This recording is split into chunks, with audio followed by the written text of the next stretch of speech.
नजम सेठी साहब senior तज्जिया car में join कर चुके हैं। नजम सेठी साहब, तमाम तर जो नाम है वो सामने आ गए हैं। वज़ीर आज़म इमरान खान साहब ने वेलकम भी कर दिया है और कहा है कि हम मुकम्मल तौर पर इन्वेस्टिगेट करेंगे और बाकायदा जो हमारा कानून कहता है उसके मुताबिक फिर जो भी कुछ सामने चीज़ें होंगी उस पर अमल करेंगे।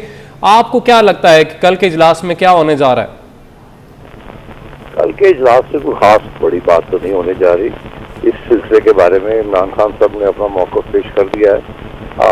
मीडिया का भी एक मौक़िफ़ है, अवाम का भी एक मौक़िफ़ है। वो ये है कि जिन जिन के कंपनीज वाज़ेह हो रही हैं, FBR को चेक करना चाहिए कि क्या उन्होंने वो डिक्लेयर की हुई है कंपनीज से नहीं की हुई।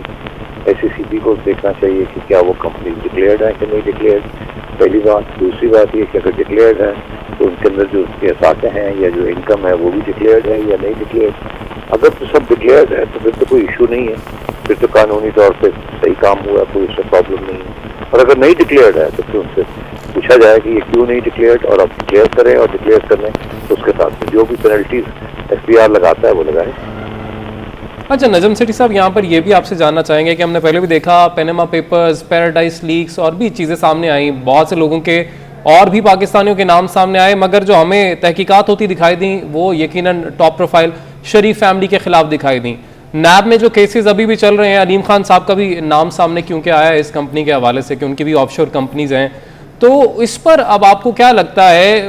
इमरान खान साहब पहले बहुत बड़े बड़े दावे करते आए हैं, तो अब आपको लगता है कि अलीम खान साहब से या जो दीगर नाम फैसल वाडा साहब जिनके खिलाफ दोहरी शहरियत का भी केस चल रहा था, फिर उन्हें सेनेटर बना दिया गया, तो आपको लगता है कि इनके खिलाफ कोई कार्रवाई करेगी हुकूमत? मुझे नहीं, मेरा ख्याल है कोई कार्रवाई नहीं करेंगे इनके खिलाफ।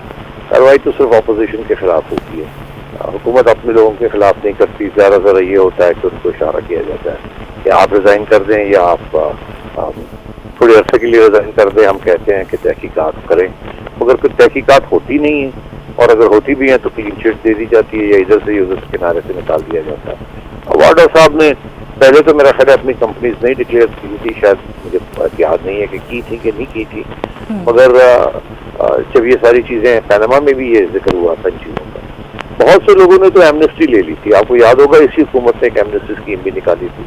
उससे कबल नून लीग की हुकूमत जो थी, मिस्टर इस्माइल साहब के ज़माने में भी एक एमनेस्टी स्कीम निकली थी। तो उसमें भी उन्होंने यही कहा था कि ये जो सारी कंपनीज हैं जो पैनामा में भी जिनका जिक्र आया था, कि जिन लोगों ने नहीं डिक्लेयर की हुई वो डिक्लेयर एमनेस्टी का सहारा लेके कुछ पैसे हैं ये दे दें, अपने डिक्लेयर कर दें और उसके बाद वाइट क्लीन चिट मिल जाएगी। तो ऐसे हुआ बहुत से लोगों ने जिन्होंने पहले डिक्लेयर नहीं की हुई थी, जब एमनेस्टी मिली तो उन्होंने एमनेस्टी का पूरा फ़ायदा उठाते हुए अच्छे अच्छे वकील करके और जो पैसे देने थे दे के डिक्लेयर करके और हाथ साफ कर लिए। तो अभी इनमें से भी जो बहुत से लोगों के नाम आ रहे हैं, मेरा ख्याल है इनमें से मेजॉरिटी तो ऐसे होंगे जो कि जिन्होंने एमनेस्टी का फ़ायदा उठाते हुए अपने आप को क्लियर करवा लिया होगा, पैसे वैसे जो देने से दे दिए होंगे। कुछ रह गए होंगे या उन्होंने कुछ ऐसे होंगे जो पिछले 1-2 साल में जिन्होंने कोई नई कंपनीज बनाई होंगी, तो उनके बारे में तफ्तीश होगी। मगर मैं समझता हूँ कि ये पेंडोरा बॉक्स जो ये खुला है, इसमें वो खास बड़ी चीज़ नहीं निकलेगी। ठीक है नजम सेठी साहब, आप हमारे साथ ही मौजूद रहेगा।